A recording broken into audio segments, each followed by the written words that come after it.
I'm here in Rochester, New York, not far from where I grew up, at the graveside of Joseph Henry Gilmore in the Mount Hope Cemetery here in Rochester.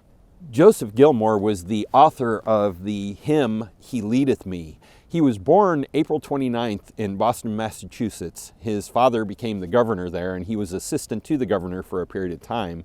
Until he became a pastor, he was a saved man, went through seminary, and became the pastor of several Baptist churches.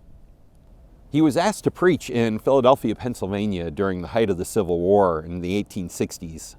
And he was preaching on the 23rd Psalm. And he was moved so much by the words, "He leadeth me," that he actually stopped and wrote the words to a poem, and then handed it to his wife and thought no more of it. And his wife took the poem, unbeknownst to him, and had it published in a magazine. And a composer saw those words and set them to music, and they actually were published in several hymnals at that time. When Joseph Gilmore was asked to candidate for a position at the Second Baptist Church as their pastor here in Rochester, New York, he decided as he was preparing to preach to look through their hymnal to try and find an appropriate song to sing before he preached.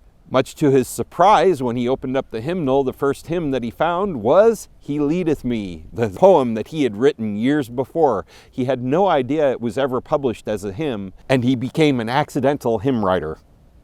Joseph Gilmore was the pastor for many years at the Second Baptist Church here in Rochester, and was also a professor at the University of Rochester, which was started out as a Baptist school. He was initially in charge of the Hebrew department and later was in charge of the English department. But he was a godly man that is now remembered for the words of the song, "He Leadeth Me." The words of one of the verses in the song says, "Lord, I would clasp thy hand in mine, nor ever murmur nor repine, content whatever lot I see, since 'tis my God that leadeth me."